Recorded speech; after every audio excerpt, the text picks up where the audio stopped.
to the first part of that question, how important is dry fire? It's everything. Threatening to shoot ICE agents. I was like, dude, that's kind of bold, man. Yeah, 68 IQ and high aggression, not a great combo. So you're saying us talking good about the P320 for the last like 6 months is not a good business move, or So, number one skill in without rule of law, don't be an asshole. Be a part of your community because if you're on your own, doesn't really matter what you have.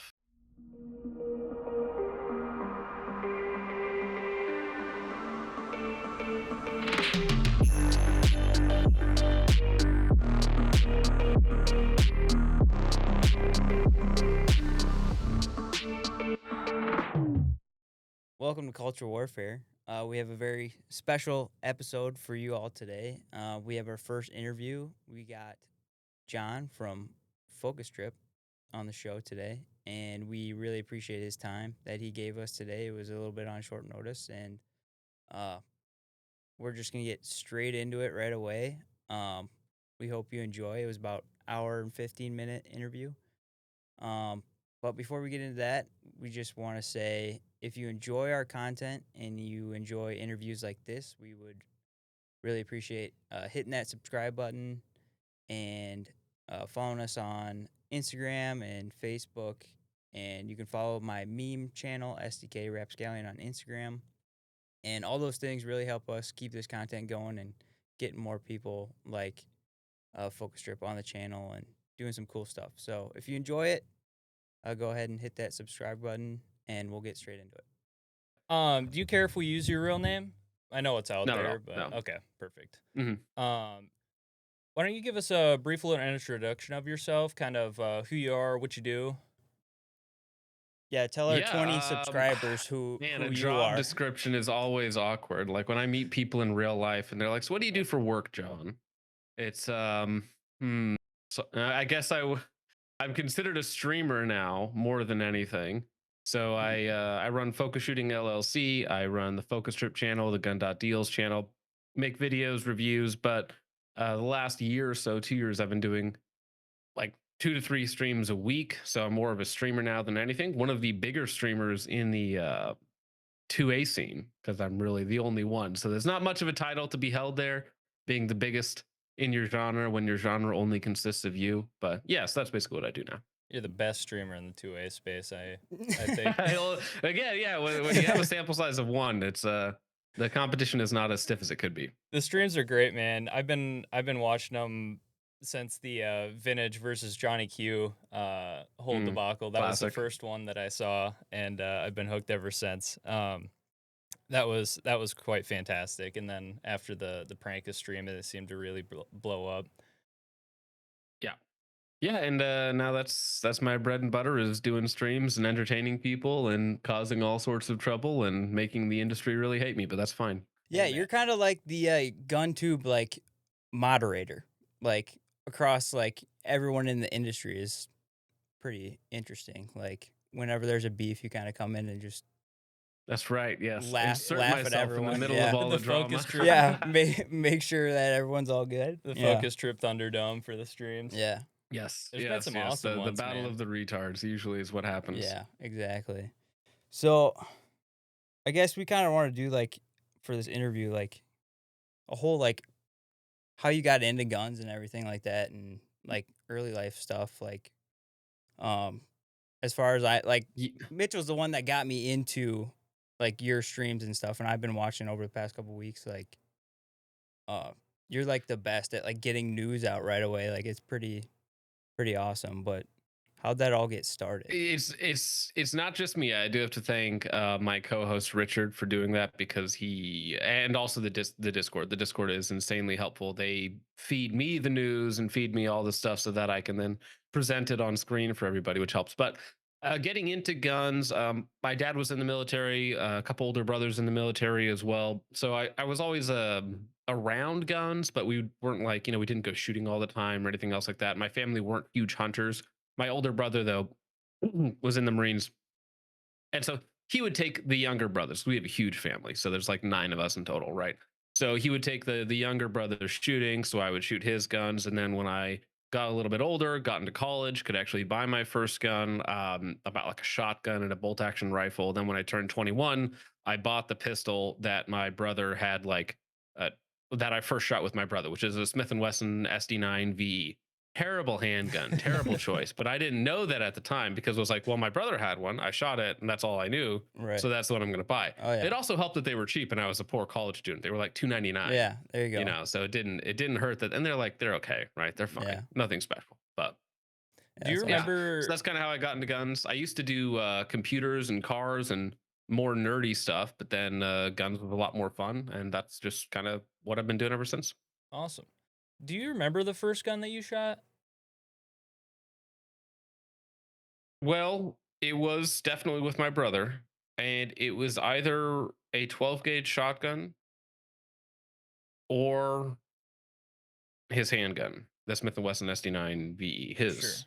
But yeah, it was either that or a 12 gauge shotgun because he's like a normal bro. He has he has his AR, his shotgun, his pistols or whatnot, a couple revolvers, some other fun stuff. But he's not like crazy into guns like I am now, right? So it's not like he had an entire arsenal. It's just like really generic stuff. So it was either just an old hunting shotgun, 12 gauge pump action, or that pistol was the first gun I ever shot.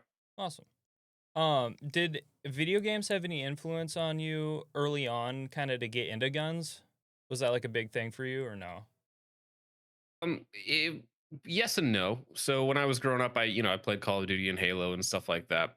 So when I got into guns, then I knew that I wanted an ACR, right? Because of Modern Warfare 2, Modern Warfare 3. Of That course. was like the time frame where I was kind of like, those are my formative years in terms of video games and guns, right? So I've owned like 4 ACRs now. Terrible guns in real life, but they're very great in the video Yeah. games. Very Yeah. fun. So, but it wasn't like I played Call of Duty and then okay, now I need to get into guns. It was I played Call of Duty, and as I got into guns more naturally, then I was like, okay, well, I want that gun that I played in Call of Duty. So it kind of went hand in hand with each other, but it wasn't video games wasn't like the driving cause of getting into guns now. Sure, sure. Yeah, the ACR was always a big one for me. That and the Chris Vector from MW2, which I also had a Chris Vector and that terrible gun as well. Did not like See, it. that's the thing. Every time I see one on sale for like $1,100, I'm like, I should buy one. That'd be great. And then I remember that it's not Modern Warfare 2, and it's actually not a good gun. No, it's not. It's full It's auto, heavy so yeah. and it's not full auto, so it's not cool. But yeah, Yeah. I feel like that's how a lot of people get into guns. Like that's how I ended up with the Scar 16 was from Modern Warfare 13, and that was like the first rifle that I bought. It was like once I got to 18, I was like, well, I have to get a Scar now because Modern Warfare 3. So Yeah. that's how I ended up with that thing. But yeah, I think that's a Well, you pretty said Modern Warfare 13, but I mean, you're probably right by now, right? Isn't They're there get- at they're least getting close, 7 I Modern think. Warfares yeah. out? I mean, There's- it's probably pretty close. well, wait, yeah. 6 Modern Warfares, 7, 6, 7, 7 Black Ops. So yeah, I think Yeah, it's what 13 Black Ops total are or they something. on now? Like 7 I or think something? 7 just came out. Yeah, I think it's 7. Yeah. I have not played Call of Duty since 2019. I think that was the last one I played. Do they even count like Cold War? I think those are counted as Black Ops, yeah. It is. I've never played them. So, because Call of Duty Black Ops 1, 2, and 3, right? And then they made 4, and I don't remember that at all. And then Cold War, and then 6 and 7, right? I don't know. Yeah. I don't know any I of think that. that's right. I couldn't tell you. I Mm. stopped paying attention as well. Right. 2019 was kind of like a little bit of a resurgence Yeah. when the first Modern Warfare remake came out, but then after that it was all downhill again. So Yeah, I think that kind of is how I think about it too. So growing up, getting into guns and stuff. So when did you start getting into kind of the competitive scene? How did you start competing? Where did that start for you?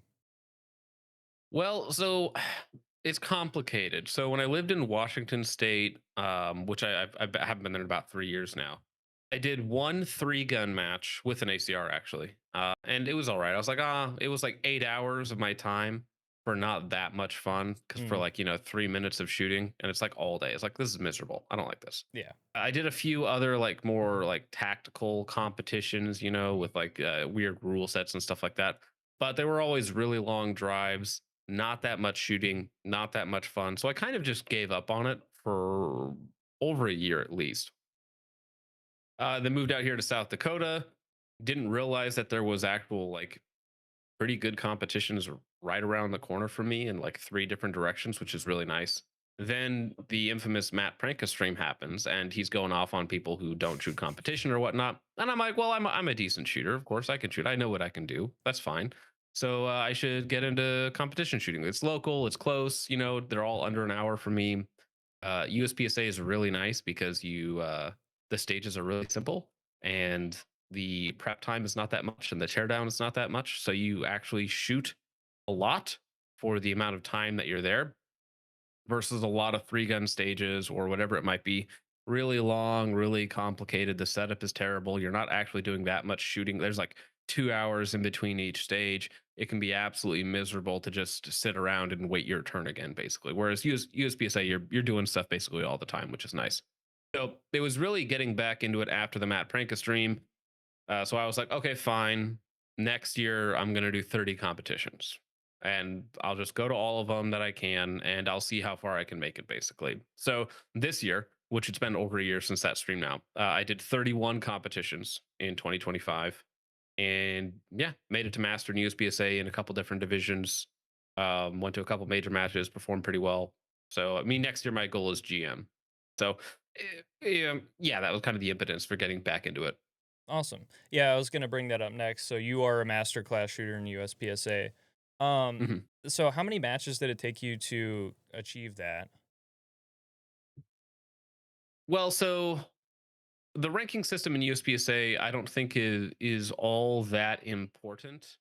So the matches themselves are fun, are really good to go to, but it's all the time in between that's actually important for increasing your skill level. It's the dry fire in between. It's the range days in between where you're actually working on the basics, where you're building up your fundamentals, where you're working on getting in and out of positions.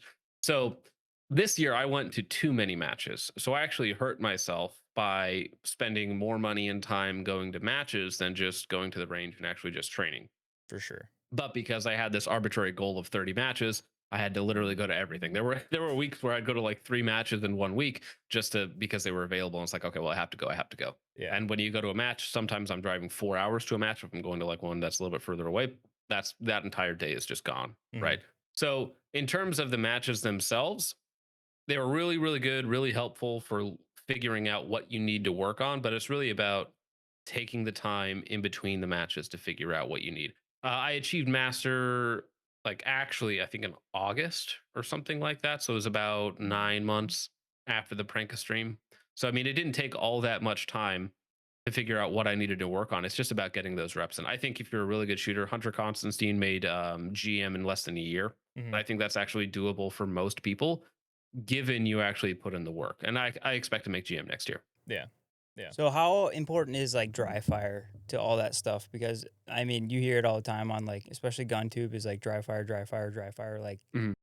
Like for someone like me, like Mitchell's more into like the USPCA stuff, and I haven't dove into that yet, but I do like a little bit of dry fire. So like, what would you say for someone like me who wants to get into it, but Mhm. um, like any tips that you have for stuff like that? Right. So actually, funny you said that. I actually just got this book in today. This is Ben Stager's his newest book. This is Dry Fire or Baseline Dry Fire, right? Him and Joel Park wrote this book. So I got there mine are in the some good mail. materials to get into if you want like real, true professional guidance. That's only like $20 for what you should be doing in dry fire. But to the first part of that question, how important is dry fire?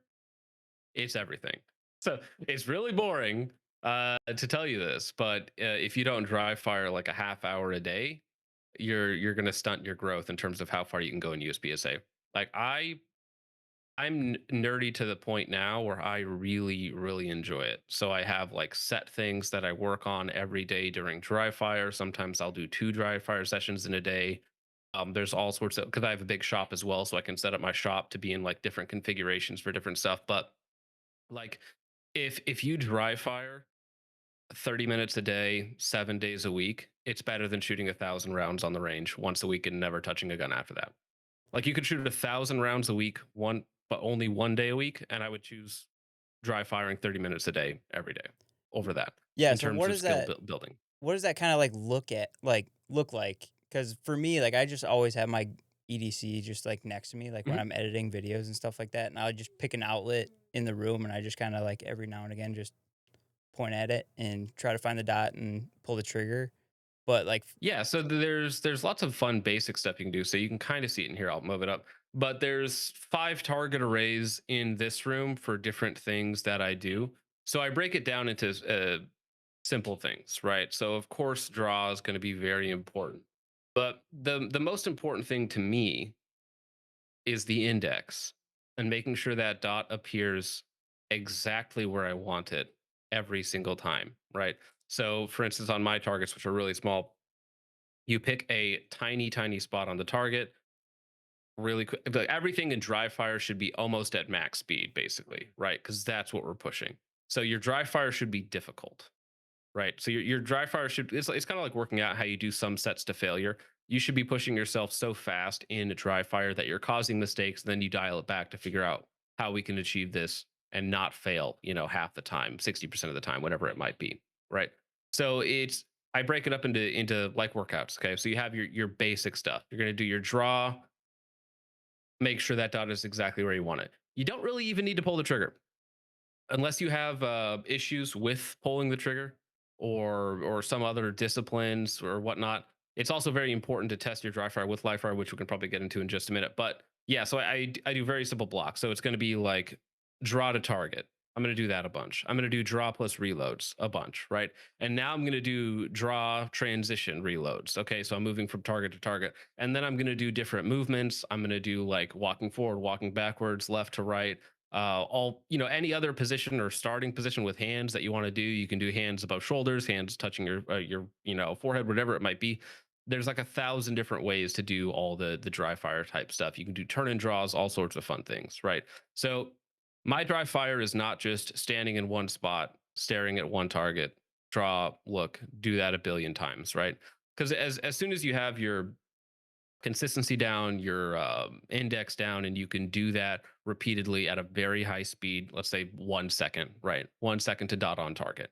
Now we can do everything else, okay? Because like the people winning matches aren't winning their matches based off of like a point 0.9 draw versus a 1 second draw or something. That's not it. It's going to be everything in between. And the way to cut the most time is movement. It's shooting on the move. And that's where a lot of my dry fire is shooting on the move. So it's target, target, target, target, maintaining a very, very tight target focus while moving, while reloading, while doing all of these other skills, right? And that's what people are very uncomfortable with it, right? Because like a lot of people can shoot statically very well. And it's like, okay, now engage the exact same target array, but you're moving at a pretty good clip left to right, laterally, right? Or forward and back. And that's where people now they really slow down. They're like really tense. They're like stutter stepping to try and not disturb their sights as much or whatnot. That's where the grind comes in, is that. And it's practicing all those elements together in dry fire that you can do, and it's free, right?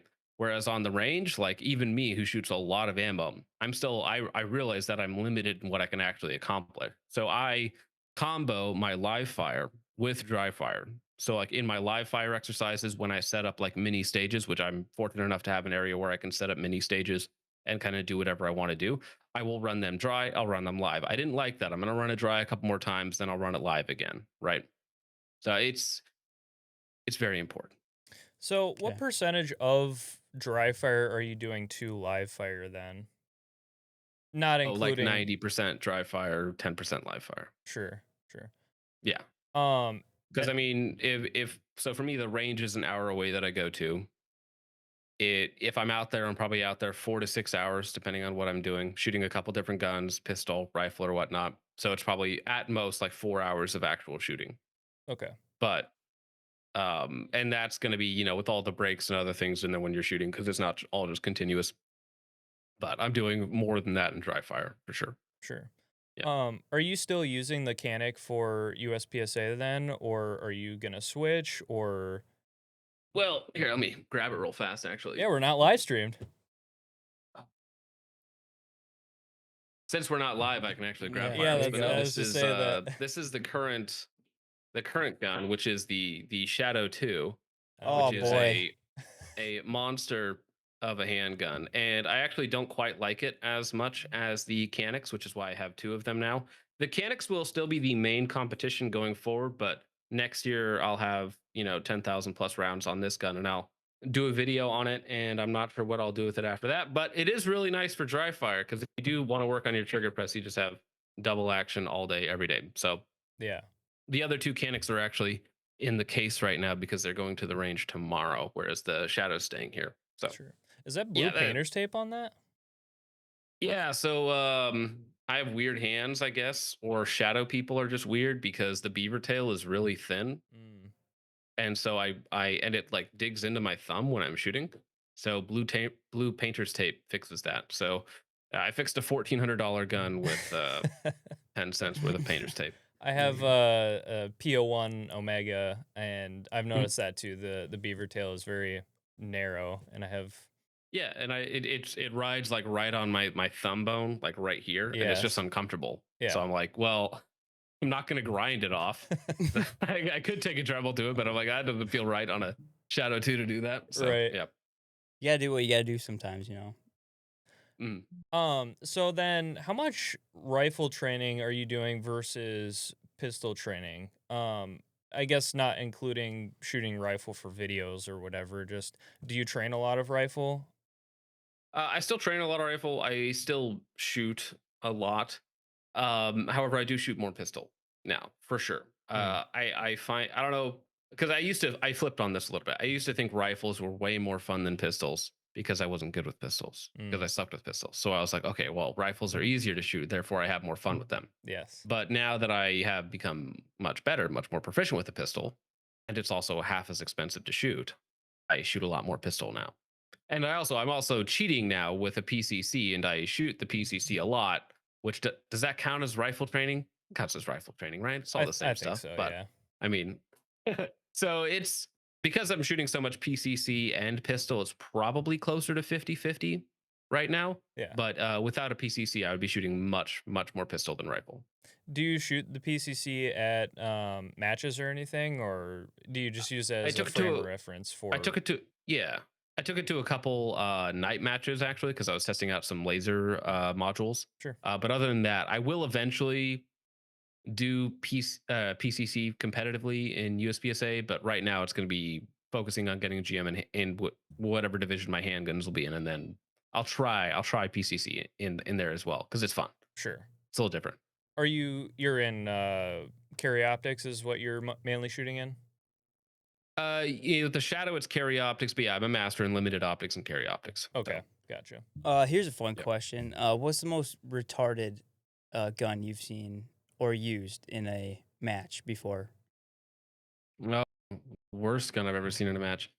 It's always some old guys. It doesn't matter what it is or what the actual model is, but it's always one of their open guns, right? So it's a 9mm major 40 or whatever it is, got like 4-port compensator on the end, and it just doesn't run.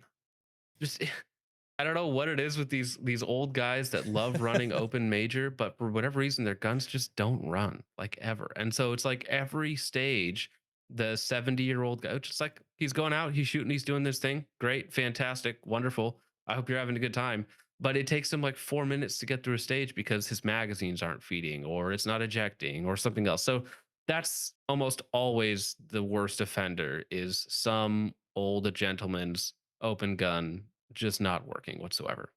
We've got a guy at my local club that he's got a major open gun as well with big 4-port compensator. It looks like a big old dingus hanging off the front of his 2011, and his fortunately for him, I guess runs fine. The weirdest one that we have is when we do 2 gun days.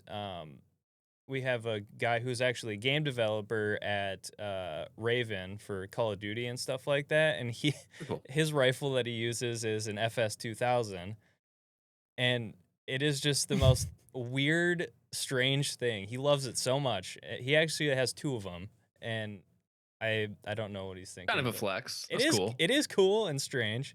I think the worst one though is there's a guy who built a kind of built out his own FAL from a parts kit, and that thing just it just will not run for him. It always gives him pain. Yeah.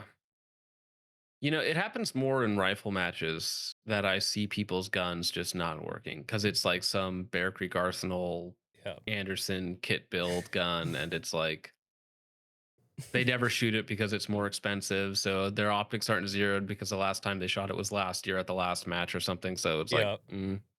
I don't know why that is, but it seems that they have more issues.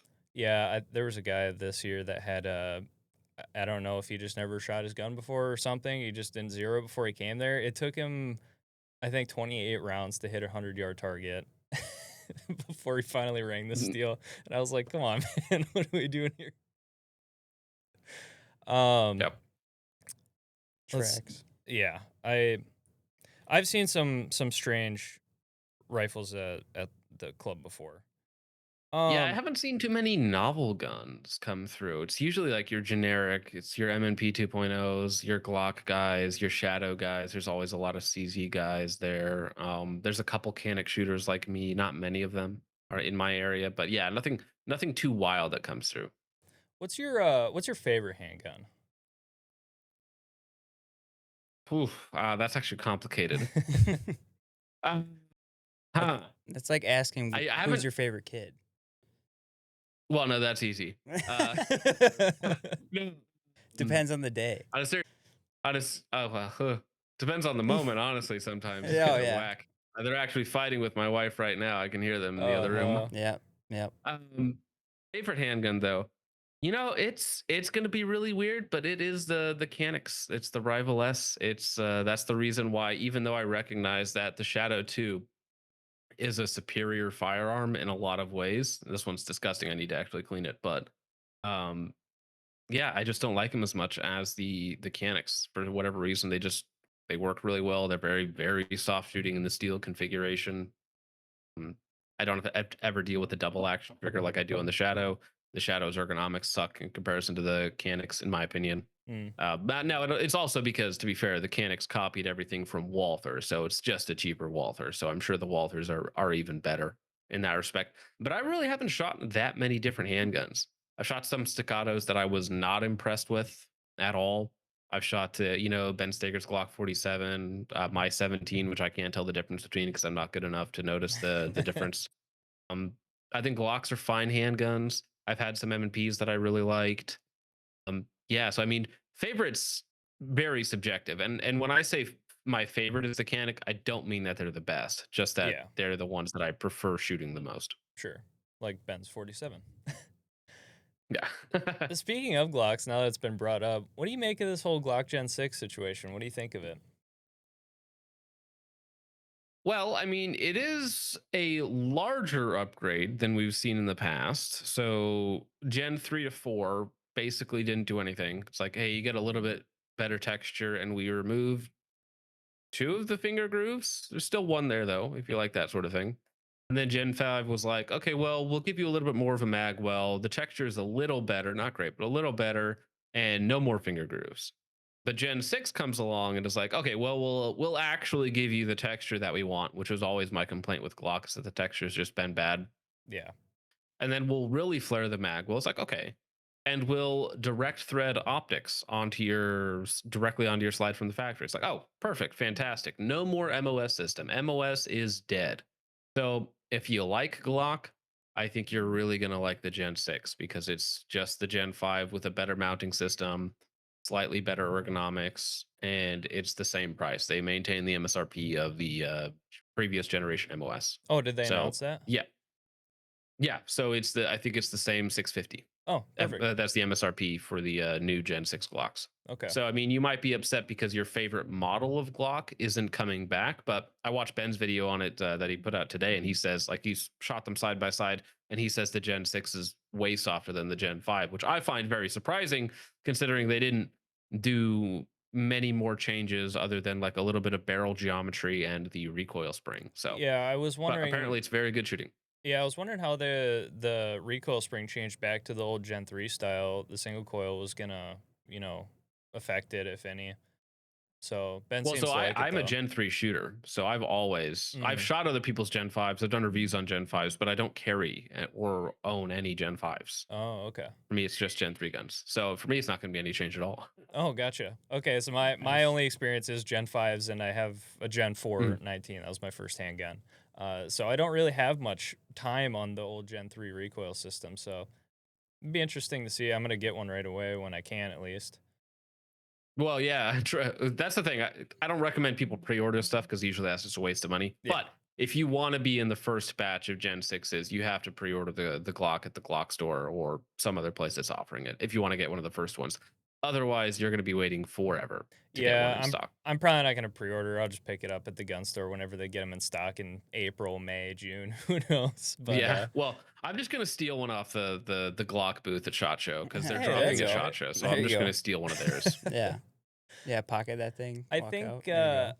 I think that the change from the MOS is probably the best that is coming with the Gen 6. I think the MOS system was awful. I think everybody can agree on that.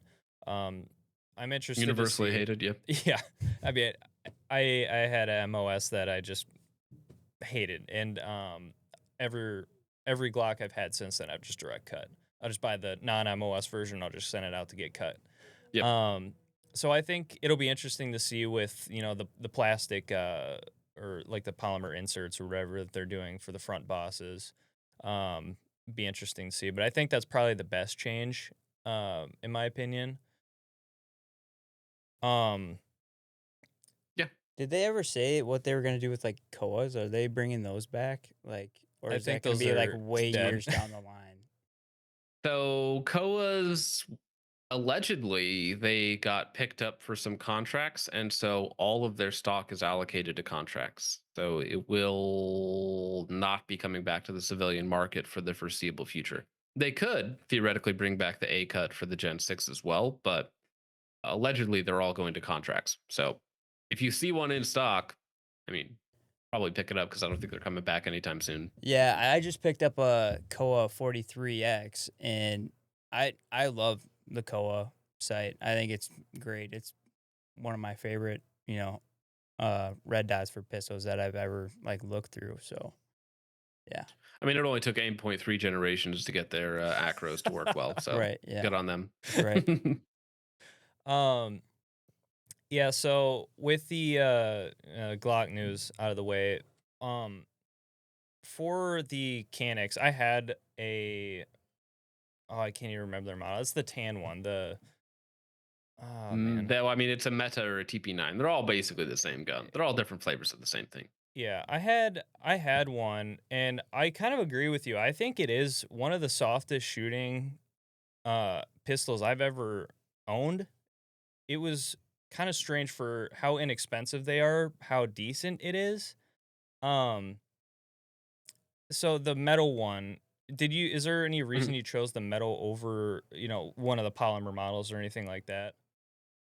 Yeah, pretty simply. So when I decided, okay, fine, I'm going to do 30 matches this year. I'm going to compete. I'm going to try and go as far as I can go in this with my skill levels and everything as it is now. I came from a background of only shooting polymer handguns. Mhm. Like that's all I've ever shot. So like I want to get something steel framed, so it's a little heavier, a little softer, better trigger. It's like, what's the cheapest option for that? Okay, that was literally my thought process, and it's the Canik Rifle S is the cheapest option for that. Yeah. You can find them for like $700, which for again a steel framed striker fired handgun is super cheap. Like the cheapest Shadow 2 you can get is like $1,200, $1,100, something like that. The what's crazy is the steel framed Walther is like $1,500. So for me, it was literally like, because I know I'm gonna be spending a ton on ammo. So what's the cheapest gun that's going to be a little bit better than my Glock 17? Even though I could have just run my 17, it wouldn't have been a problem, Mm.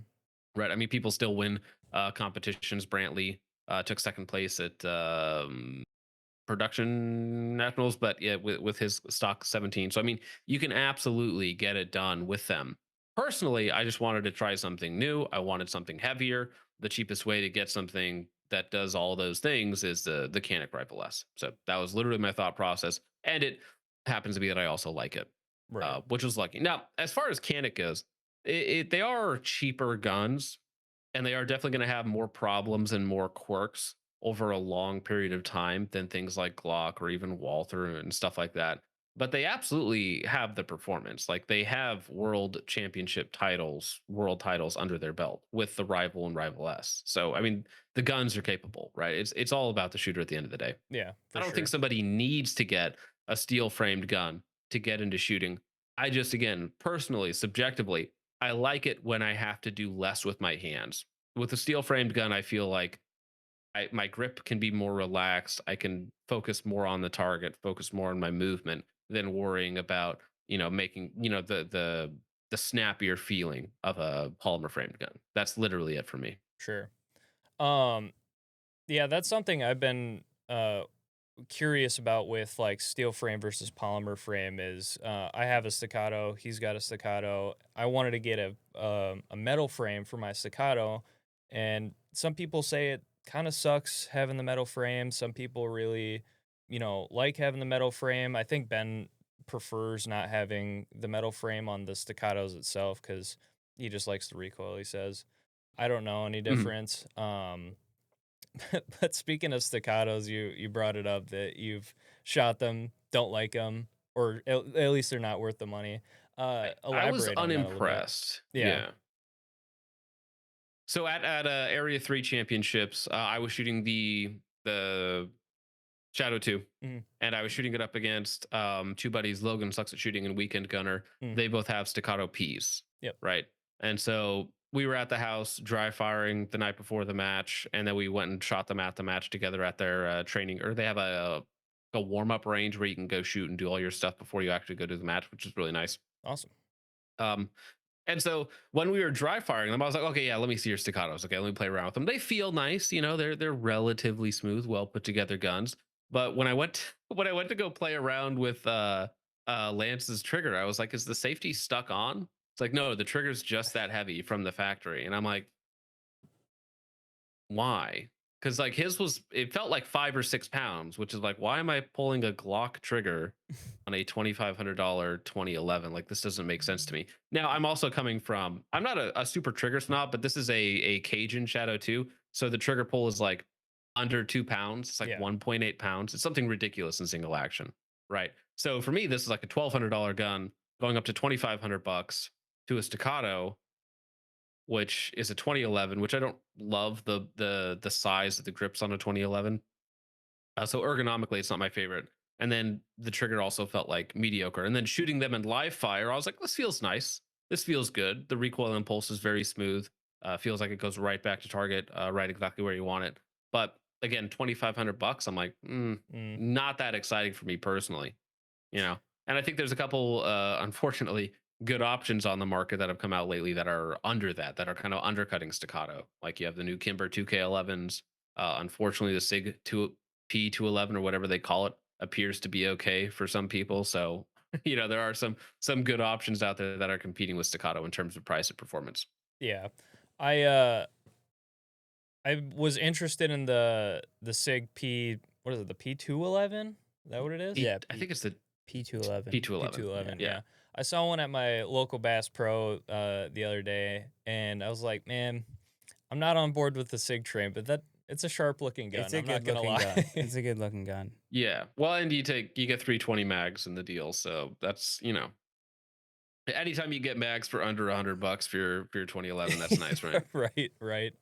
I think that's why a lot of, well, I won't say a lot of people, but I think that's a good selling point for like the HDs and stuff like that. Is that you can use Glock mags with them, and you don't have to spend 80 to $120 on STI Well, or yeah, and Atlas like mags. I have a full box in the background of Glock mags sitting there, so you got the HDs and you're off to the races, basically, right? Yeah, for sure. Um, so 2011's not your thing. You're more metal frame, Gonna get one. striker I'm fire gonna guy. get one. You are It's gonna it's go. gonna happen. I've been looking at a couple of some of the more not necessarily budget options, but like some of the sub $2,000 options. Mm. I'm like I'm gonna get one of these, play around with it a bunch, do the same thing basically, compete with it next year, see how it does. Get it up It's to 10,000 rounds, see if I even like the platform or if I should try a nicer option or something. So sure. we'll see how that goes. Yeah, that's one nice thing about like your channel, like especially when you're reviewing guns. I've noticed like you're very like I wouldn't say you're like budget like friendly builds, but you're like you go for like the bang for your buck type of builds You're a where it's value like guy. yeah, getting the Yeah. Well, best I'm very value out price of your sensitive. yeah. Yeah. I'm not the guy who's going to go out there and buy an Atlas. Mm. I'll spend that much money on the ammo, but I'm not going to buy an Atlas, right? Because I don't want to spend $6,000 on a single gun when I can buy 4 guns and 10,000 rounds of ammo for that price, For right? sure. Right. Yeah. Where do you see kind of like as far as value goes, where are things like different types of gear and stuff like that you should look for value in versus just biting the bullet and spending a lot of money on it? Like kind of whether it be guns, night vision, plate carriers, Mm. stuff like that. Where do you look for value in and where do you just say it's not worth it trying to cheap out? Not cheap out, but try to cut I know what you mean. corners. So it's interesting. So guns is fun because what's the difference between a $500 Glock and a $2,500 Staccato? Well, It the looks Glock's cool. probably more reliable. So, like a little bit, right? Over the long period of time, I would imagine people have less issues with their Glocks than people do with their Staccatos. Yeah. Or, name your high end gun, right? Doesn't I don't mean to dog on Staccato, but name any high end gun or high end handgun. It's like the Glock for $500 is going to do Glock things. It's fine. Perfect. Excellent. You don't need to spend a lot of money there. Now, that being said, you don't need a, $250 Taurus. Probably not the same quality as a $500 Glock, especially over the long term, right? Because you hear this all the time. This is a pet peeve. You go to a range trip and it's like, oh, well, it's good enough to go. I've shot Yeah. 100 rounds through mine and it's fine. It's like, well, yeah, because you haven't like even had the opportunity to break apart yet, basically, of course. With rifles, it's a little more complicated, but again, there's a sweet spot between like $900 and $1,500 where it's like, oh, I got a BCM. Oh, great. Oh, I got a Geisley. Okay, great. Oh, I got a an ADM. Okay, great. It's like there's so many good options out there. It's like if you buy an HK, which is like $4,000, it's like okay, is it better than a Geisley?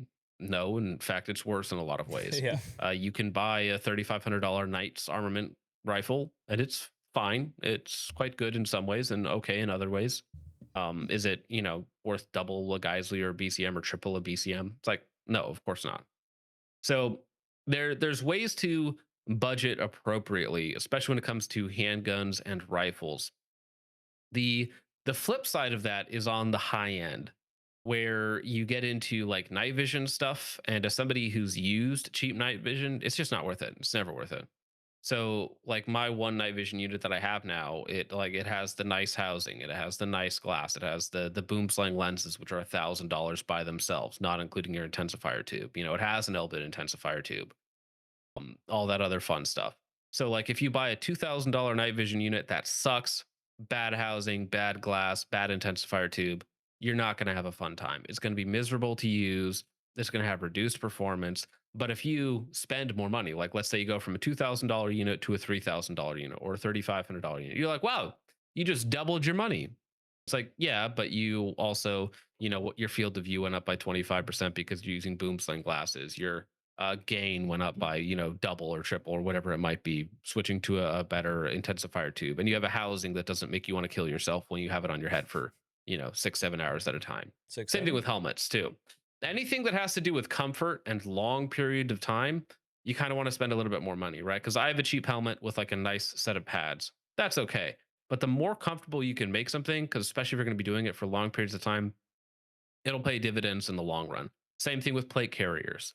Like you can buy a $60-$70 plate carrier and it'll probably work and hold up just fine. Nylon is nylon is nylon. As long as the stitching is done, it's probably okay. But if you can get something that's comfortable for you, that's going to make you actually want to wear it. Because, like, what's the scenario in which you're actually wearing a plate carrier as a civilian? Something has gone very It's a wrong. bad day. Very, Yeah. very, Right. very wrong.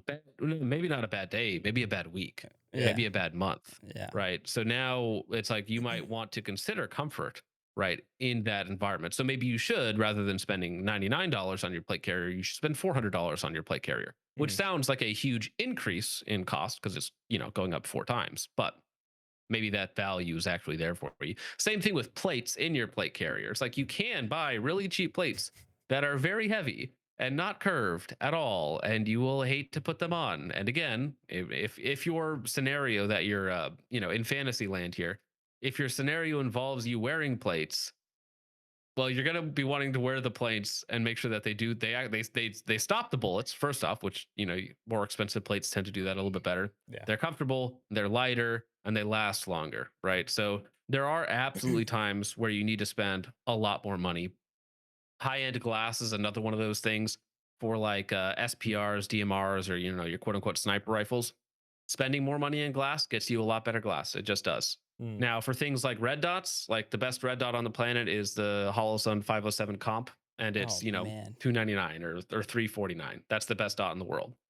So, do you need to spend $800 on an acro? No, you don't need to. Do you need to spend? Actually, it's funny is I have this right mounted to a handgun, and I have a Triticon RMR HD in a box behind me because I don't like it. So it's never Yeah. going on. It's never going on a gun. Yeah. Why would I put it on there? Yeah. I'm gonna give it away actually. So yeah, there are places where you can get away with spending a lot less money and still maintain value, and there's absolutely places where you need to invest that money to get what you want.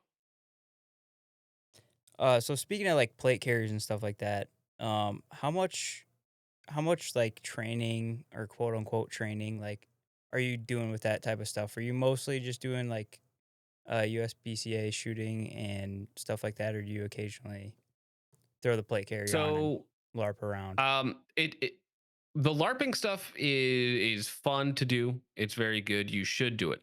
This year, I have been a lot more detached and a lot more focused on the just like the raw shooting side of things, USPSA and other style competitions. So I haven't done as much of that this year. Last year, we would have there's a group of local individuals, let's say, and we would have like a monthly meetup and we would go LARP around in the woods, right? So you would do it for 8, 10, 12 hours, whatever it is. So I used to do it a lot more in like an active group setting. This year, I just haven't done it as much. I just simply have not had the time. It's very important to do that. And if you're going to the range and you want to wear full kit and do all that sort of stuff, totally fine.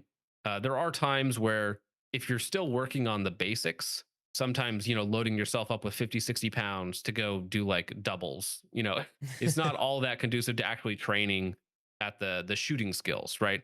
Because here's the thing, like you can put on a backpack and a plate carrier, you can just go on a walk depending on where you live, right? You can just go do that. It's free. The government doesn't want you to know this, but you can ruck as much Right. as you want.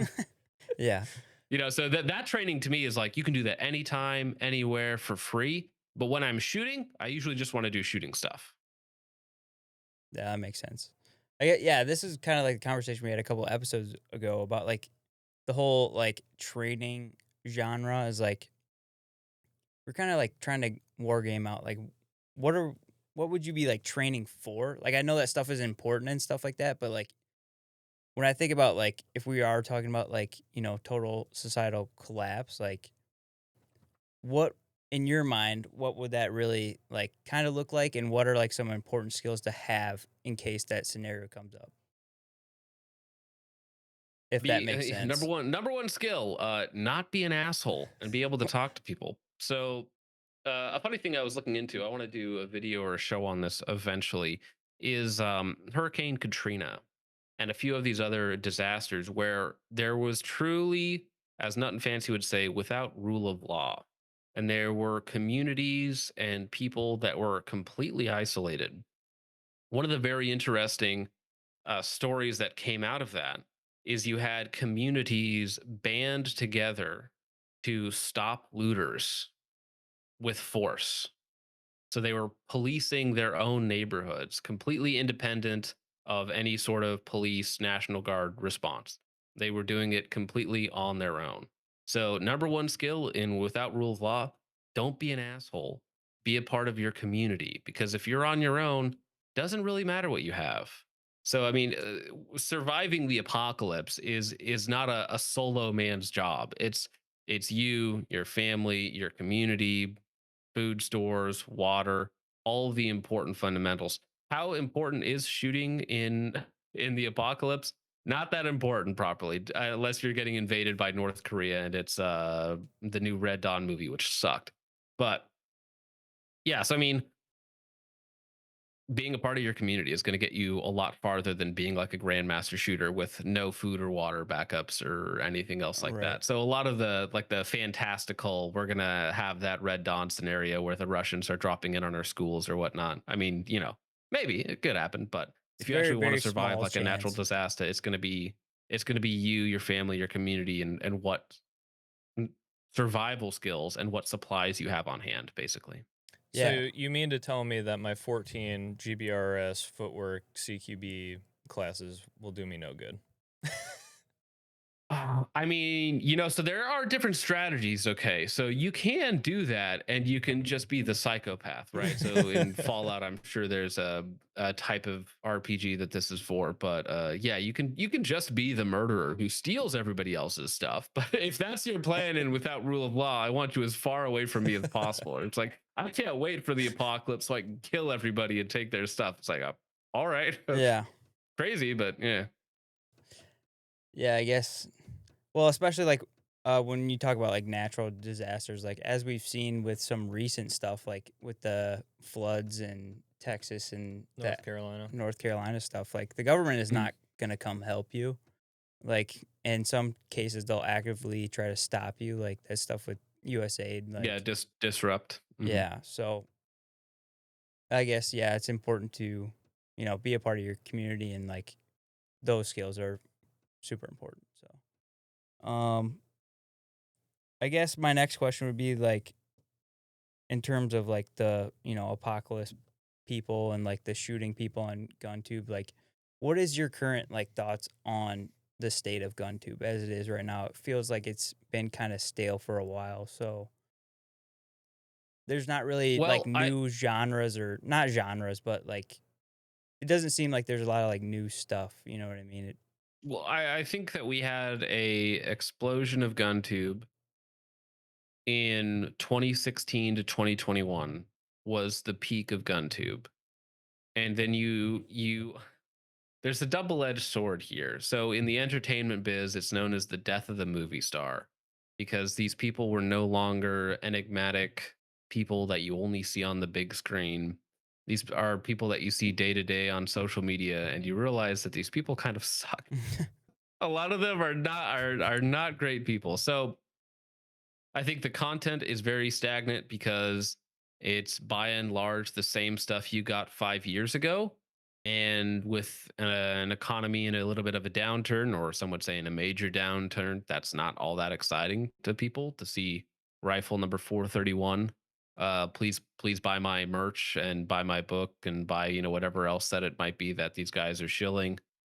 um, you kind of have the same characters as well.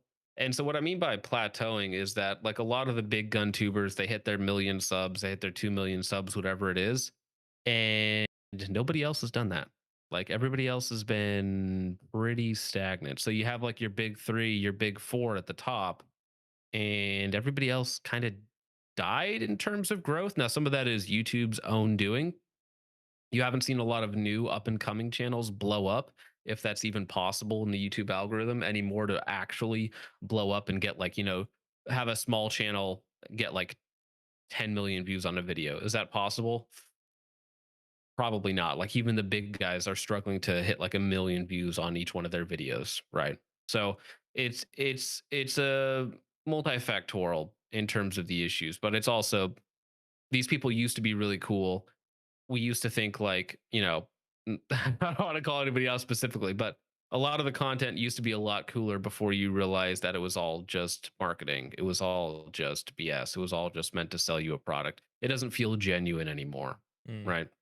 Well, that's what I like about your stuff is you are genuine. Like you, Ben Stager, like you guys have very genuine, honest content, and that's what draws me, a consumer to you guys is that because there is so much marketing going on in GunTube and a lot of people are just trying to sell you something, channels that are telling you the truth, telling you their actual opinion, and they're not bought and paid for by X big gun company is hard to find. And so, I think that's where channels like you and Ben are really seeing a lot of success. I mean, Ben just hit 100,000 subs like last week or something. I'm pretty sure. So, yeah, that's what I really appreciate about you guys in specific. Oh, thank you. That's very kind. What would you say to like Well, someone who's like wants to get into like the gun tube space? Like for me, I've been thinking about it, like just doing like gun reviews and stuff on like the guns that I have like behind me and stuff. But I keep going back and forth on it. It's like I want to be like someone who would be like an honest reviewer of the gun, but people aren't gonna just send you stuff if you're like, yeah, this gun kind of sucks, in every single video, and I can't afford to buy all these guns that people are reviewing. So it's like, what would you say to someone who is like inspiring to get into that space? yeah, I mean, I know it's funny you mentioned the Johnny Q interview earlier, and I'm happy to throw him under the bus. So his entire mentality for getting into the gun industry wasn't because he particularly cared about guns or the industry or people, was simply because he was good at marketing, and that's what he wants to be. He wants to market. Like he is literally just a voice for companies. Mm. Like he's a puppet. All right. So, and some people are really good at that. So, if that sounds great to you to get money and fame through shilling whatever product that you might be sent your way for a couple bucks, I would recommend not to get into GunTube. I would prefer you didn't actually. If you want to get into GunTube, most important thing is to actually have something to say. Because if you like, okay, I want to be a gun reviewer, it's like, all right, like sell me that rifle behind you. What's good and bad about it? And you're like, I don't know. It shoots all right, and it looks nice. Like that's not very enticing to an audience. You need to actually like somebody like Hop. Okay, when he reviews something, it's different, right?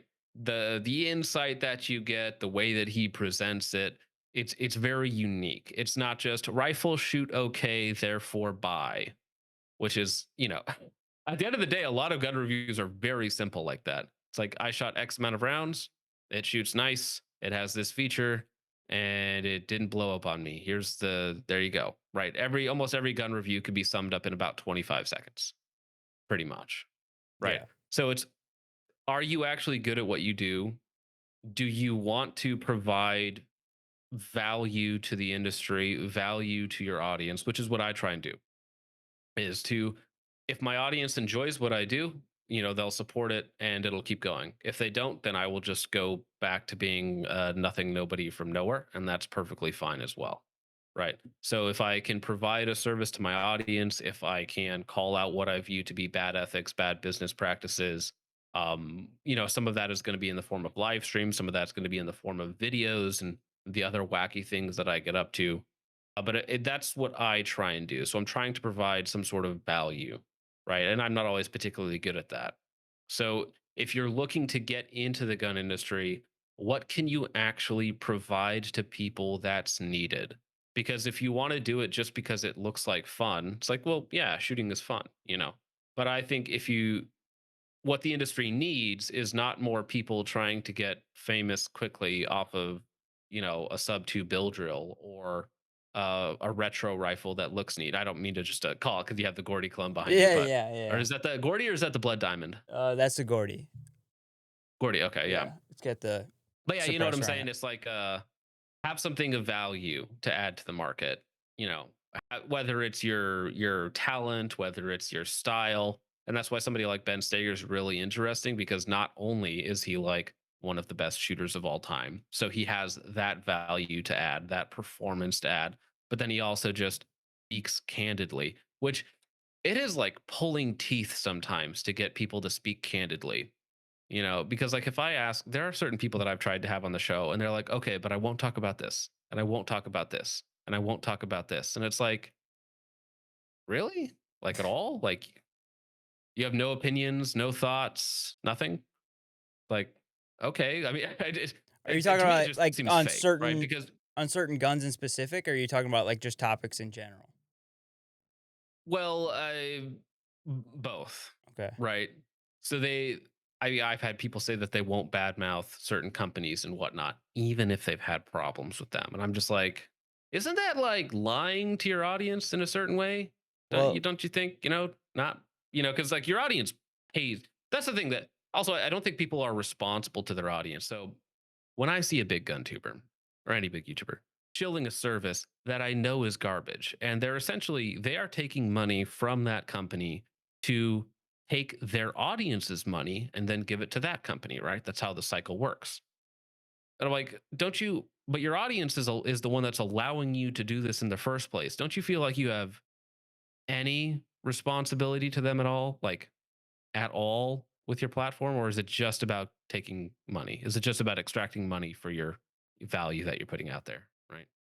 So you're saying us talking good about the P320 for the last like 6 months is not a good business move, or Well, business and ethics are not always tied, right? unfortunately. So for GBRS, who gets paid $250,000 a year, very good business, not great ethics Yeah, though. yeah. So, Okay. and I mean, it's going to hurt you in the long. I personally, I think it always catches up to you Well, I think one it way or already the kind of other. is with There's them, no right? They're kind of that whole bro vet genre is kind of like people are starting to call it out more and more these days. It feels like. Very true. And the reason is because it used to be really cool to be the mysterious bro vet culture. You know, it's these guys who have done cool things, who have been there, done that. And then it's like, oh, wait, they just write books. Some of them don't know what they're talking about at all, which is like scary to think about that. Some SEALs are like actually retarded and they're your like tip of the spear, so to speak, right? They're all liars, which is like they all hate each other. Yeah, it's very It's like weird. It's a very weird. it's it might as well be high school on TRT. Like that's what it is for a That's lot of these guys, right? that's so And apt. so it loses the mystique, right? So it's the death of the bro vet. It's like it used to be cool in like 2016, and now we're like, we know you're just schoolgirls fighting each other and trying to sell out to the highest bidder, right? I Yeah, mean, you're essentially male prostitutes for the 40-year-old for the defense dudes who department, really absorb basically. this content, right? Yeah, The tip of the Yeah, puzzle piece. buy my workout plan, and it's just some prepackaged workout plan from somebody else. You know, it's not even yeah. from you. You know, to go to my TRT clinic because for some reason they all hawk a TRT clinic. Of course, Oh, you know, all it's of like, them. There's yeah. TRT clinics. I didn't even know about this. Oh, dude, it's huge. It's everywhere. It's like Merrick Health is not exactly a TRT clinic, but you'll see him be like, "Oh, you need to get your blood work done by here," and it's really just so that they can try and tell you that you need TRT. That's a lot of these places are just TRT clinics to get you in the door through blood work or whatever other health issue you might be having, which is probably just sleep, diet, not exercising at all, Yep. and then they'll get you on a TRT prescription for the rest of your life. By the way, Yeah, you're a customer forever yeah. then, dude. Yeah, perfect customer. You can't stop. You'll feel like it's better than heroin or cocaine or any of those things because you'll be on it for 40, 50, 60 years, Well, right? it's like the So it's not going to trannies kill you. too. I mean, you have to take your hormones, you know. Perfect consumer. Yeah, Yeah. you're now a slave to the system forever. Um, I had a question. I completely lost it. My goodness. No, I could talk about YouTube all day. Just get me going about the things that I hate about YouTubers or the other practices that go on backdoor, the different communities. Yeah, all fun. It's all incestuous at the end of the day. Okay. Speaking of YouTube, what do you think of all this AI stuff? Because I know that the CEO of YouTube just came on an interview or whatever and was talking about how great AI is going to be, and it's allowing creators who don't have the equipment or skills to be able to create content, that Hmm. opportunity and stuff like that. What do you make of Content. all that? Yeah. Yes, It's that content. phrase there, content. And it is literally just that. It is factory milled sludge piped out at max velocity onto your algorithm, onto your homepage, right? It is literally just empty calorie content. It's nothing, it's meaningless, it doesn't have anything poignant to say. It's not honest, it's not truthful, it's just slop. AI, regardless of your thoughts on it, it's here. Mhm. So that's the problem. The reason why all these companies are investing so heavily into it, which is also another incestuous relationship where the companies are moving hundreds of millions or billions of dollars between them all, but nothing is actually getting produced at all. They're just, like what was it? Nvidia gave like $350 billion to AMD to give $350 billion to OpenAI to give $350 billion to NVIDIA. And you're like, the money is not going anywhere. Like, that's not actually doing anything of value. You're just handing money between each other and calling it like, growth or something. Yeah. But the But with economy, YouTube specifically, yeah, the GDP go up though. But with YouTube specifically, like there are AI tools that I use, and it's like you have to use them. You're gonna have to use them. It's gonna be there for anything and everything. And regardless of how you feel on it, congratulations. This conversation right now is being used to train an AI model for yeah. something somewhere, right?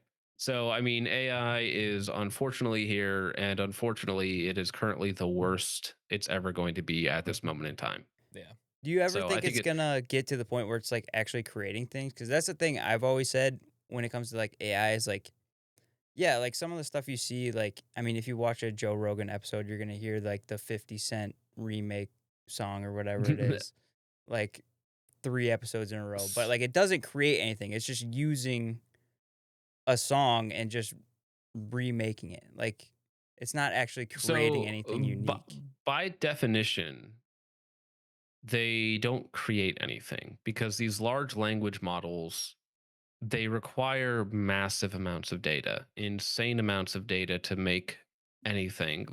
The amount of power it takes to make like one AI remix is like astronomical.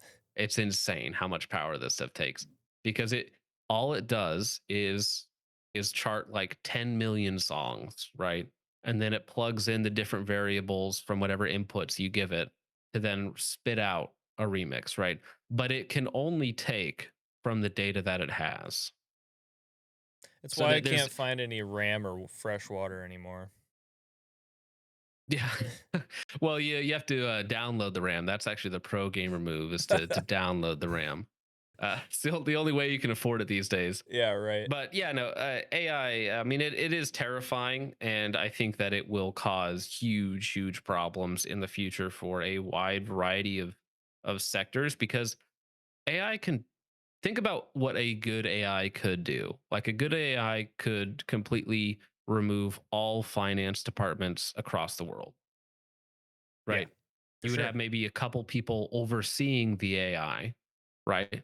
Double checking facts and figures and numbers and stuff like that. Mm, But you don't need any of it, any of these guys anymore, not at all, right? no. You've seen this in the fast food industry. You guys ever notice this where like half of the drive-throughs are AI voiced Oh yeah, and you in talk certain to the areas? Yeah, yeah. drive-through, and then you go to the window, and it's like a Mexican that doesn't speak English, and you're like, okay. Correct. Yeah. Well, that's the thing though, right? They rely so much less on actual humans. It started with kiosks, and this is just one industry, but you can think about how this can happen in so many other industries as well. Mm, But you touch a screen to order, or you talk to an AI robot, which is just a screen. It's just a computer. That's all it is. Same concept, just different interaction method. mm. And then eventually, your food doesn't even have to be touched by a human, right?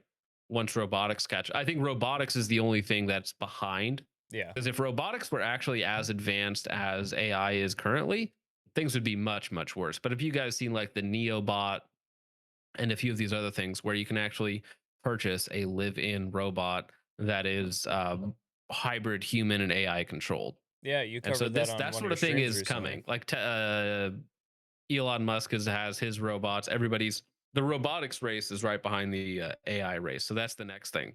Yeah, I think And once you can robotics no is the longer biggest have humans limitation. do like dangerous jobs, like think about construction jobs. Like think about not having to insure anything for instruction or Well, for we already construction. have Mexicans Sorry, for that. We right? don't we don't insure those Well, guys. yeah, it's the battle of the cheapest labor, Right. Mexicans or AI robots, right? We'll figure out which one's better or Yeah, worse too. exactly. Maybe that is a good argument for AI actually there. So maybe that wasn't the right line to go down. But no, yeah, It's AI just is here interesting. and it's going to cause innumerable damage to whatever it might be. I don't know if it's going to be Black Ops 2 AI drone swarms, but we're only one step away from there. Well, with like the construction thing, like I don't think it'll ever take over like jobs necessarily. Like we're all in the trade, so like we build houses and stuff. I don't think there's going to be a robot that can do the same things that we do on a daily basis. What I'm worried about is like people not needing new homes and stuff. Like they just put on their VR goggles in their VR world and they don't care about Live in the pod and eat the bugs. yeah. Like what is that movie where everyone's inside the is it like Ready Player One or something like that? Yeah. Ready Player One has that element to it for sure. Well, I mean, yeah, there's the you'll own nothing and be happy kind of mantra that some of these people have. As far as like that Bugman future, that's a possibility, although I think there's a natural human dislike of that sort of things, but I don't know how realistic that is. Yeah. But I see economic downturns for a lot of people. A lot of people. Because you might say that, okay, well, AI is never going to come for construction. It's like, but it's already taking driving, right? Mhm. I mean, we're Mhm. one step away from autonomous vehicles. And once that's commercially viable for like trucking, like, why would you have a human that's worse, that can fall asleep, that doesn't speak English, right? Carrying 80,000 pounds of cargo. Why wouldn't you just trust an AI that's faster, that is less liable, never going to fall asleep, can drive 24 hours a day? By the way, no 10-hour drive and a 4-hour reset, right? You could do it 24/7. So like a lot of these jobs you might think AI won't affect in any way, shape, or form, but I think that sufficiently advanced robotics and AI can replace every job on the market currently. I guess is a good point. I wish they'd get rid of all the Indians faster. I don't want them here anymore. Well, I don't need them so calling me there's anymore. the weird thing about AI taking everybody's jobs is there's lots of novels written about this sort of thing where humans no longer work, they no longer do anything, there's no manual labor. Essentially, why would you? And so essentially they've devoted their lives to uh, you know, philosophy or hedonistic pleasures, or there's really only two ways to go if you have nothing else to do all day and nothing to strive for. But it usually leads to a demoralized, nihilistic society. However, it can be a very rich society. So you'll still have people from the third world like clamoring to get in, and your politicians want to replace you for some reason or another. Not quite too sure about that one. But yeah, I mean, these issues will persist regardless of the AI robotics influx in the future. All of your citizens will have nice big Somali foreheads. Um, Well, it's already happening Did you in the see? state in between us. We're in Wisconsin, so I mean, it's already happening. Yeah, I was gonna say in Minnesota. Yeah. Did you see the guy that was threatening to shoot ICE next time they came to his block? That nice Somali man yesterday. Did you see that video? I did not see that. No, Uh, what was going on? there was a video of a guy, again a Somali man with a nice large cranium. And he was ICE, I guess, showed up to his block or whatever to do whatever ICE was doing there, and he's like recording himself talking. He's like, "Man, you guys were here while I was gone. Next time I see you, you guys are about to get popped. Be ready, whatever." And he's like threatening to shoot ICE agents. And I was like, dude, that's kind of bold, man. It's not a good time to be doing that. Well, yeah, 68 IQ and high aggression. Not a great combo. Well, Not a great you think combination. with skulls that large, they'd be able to fit a bigger brain in them, but yeah. So Well, Well- that's why I have the Gordy clone because I just love that movie for so many Mm. reasons. Yeah, did you? I saw somebody call it the other day Snow Gadishu, Oh yeah, that's good. I've never seen that. Minnesota. That's Yeah, good. Snow Gadishu. I've heard it be called the Mogadishu of the Mississippi. That's my favorite. Well, man, we're at an hour and a half, so we won't take up any more of your time. Unless you want to. Why don't you? I mean, I'm fine to call it if you guys are fine to call it. Yeah, and no. I'm happy to come back on sometime if you have anything else that you guys want to delve into. Not a very uplifting episode. Kind of ended on a downer note there. With yeah, I was like, we didn't even get to the AI is coming pedigree for talk. you, and it's going to replace. But the good news is that it will replace all of the YouTubers as well with AI YouTubers. So Yeah. I mean, I don't know if that's an upgrade or a downgrade, but I mean, it's the VTubers. That's the thing. You talk about VTubers, the Yeah. real problem with America. All right. That's true. Speaking of AI, just one last thing. I had some questions written out for a little Mhm. while, and that I was going to ask you if we ever got you on. And one of them was, when are we getting the playlist? Well, that answer has been answered, or that question's been Yeah, answered this week. that's the one AI tool that I use, and That's it's very good. that's my favorite AI tool. It's terrifying how good it is, but it is that good. It So is, man. it's quite fun to use. I'm very excited. I love all the AI intro and outro songs. They're some of my favorite. I always Alex, love I appreciate it. bullying. They're fun to make. I love bullying people in the chat for not liking the shanties. I think we need more Yeah, shanties. I need to make some new shanties because I haven't had a true shanty in a minute. There's some good ones. Well, man, do you want to just shout out your stuff real quick, your website, YouTube, and stuff like that? We'll get you out of here. Sure. Yeah. Focustripp YouTube channel. That's the main channel where all the live streams and videos happen. Not all the videos, but second channel is Focus Clips, Focus Tracks for music, Gun.deals, which is another channel that I upload to. And my website is focusshootingllc.com. But don't buy anything because I'm about to leave for Christmas. So until after the new year. So I would recommend not buying anything. So yeah. Appreciate you guys having me on. Yeah, thank you for being on. We'll link his stuff in the description. And please go give him a follow or a subscription, and go watch his content, like, comment, all that stuff. Yeah, he's awesome, man. He makes great stuff. John, thank you so much for coming on and giving us your time. We really appreciate it. Yeah, especially on short notice too. That was For sure. that was great. Appreciate it. No, I appreciate it. Thank you guys. Yep. Take Have a care, good one. man. How do you feel? It was good. There's a couple questions I wish I would have asked, but Yeah. I don't know. I think I had a brain fog because I was nervous. Yeah, I know. It kind of it was good though, because I mean it happened so short notice, because I talked to him like a few weeks ago and it just happened. I like hit him up again. And I was like, yeah, so I guess I misjudged the timeline. He's like, actually, I got some free time tonight, so if you want to do it, I'm like, I guess I'll call Mitchell and see if we can get it going. Dude, I ate dinner and flew over here as fast as I could. I was still at work when he sent me that. I drove home from work and I was just like, I called Mitchell. I'm like, it's tonight, dude. Ran home. Luke's on Vicodin right now. Luke got no surgery. Luke just got surgery to fix his deviated septum, and he had his wife drop him off. So if you have any retarded kid getting dropped off at school,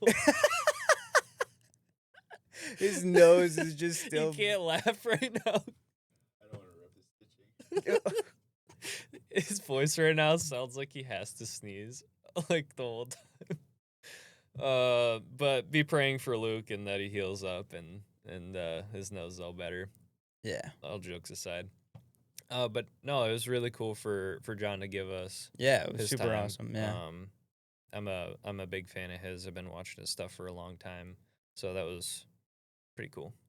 Yeah, and you put me onto his stuff like not too long ago. It's like I go straight to his channel for like all gun news stuff. Like, Oh yeah, he's he's the best, man. super nice of him too. Like we don't have a huge channel by any means, and for him to just be like, yeah, I'll give you guys some time. Super cool, super awesome. So We're a bunch of retards. yeah, Like 20 subscribers. Like, there's no way that somebody of his pedigree should be giving us his time. But Yeah. he was very gracious, Yeah. and we really do appreciate it. yeah, So it's awesome. John, thank you for your time Yeah. again. Really appreciate it. That was super cool of you. Yeah, it was some good topics we covered. I mean, I really liked talking about like the USPSA stuff and whatnot, because that's a big interest of mine, competitive shooting and whatnot. So Yeah, so we're still gonna record tomorrow. Or are we just gonna shelf it? I don't know, man. Are we prepared to record tomorrow? I'm ready. Okay. But it's up to you guys. Also, like, Dude, otherwise, if we got like a system where we can record Discord and stuff, we could just play games and record that. Do we have the capability of doing that? oh, we do. I don't know how good it would turn out. I want to figure out if we can do like live streaming or something. But Live streaming would be fun, but I think if we could record ourselves like farting around on, I don't know, whatever game, Ready or Not or something like that, it'd be fun.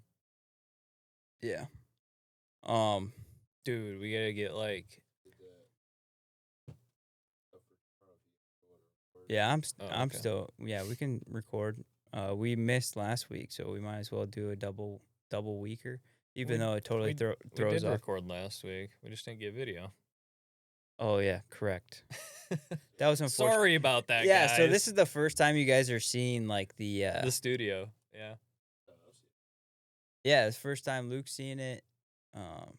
Yeah, that was super unfortunate. Yeah. Sorry about the audio only last week. We had some technical difficulties with the recording on the switcher, right? Or Yeah, I don't know what happened. We just ended up just not recording it, but we got like 3 minutes before we sat down or something like that or whatever.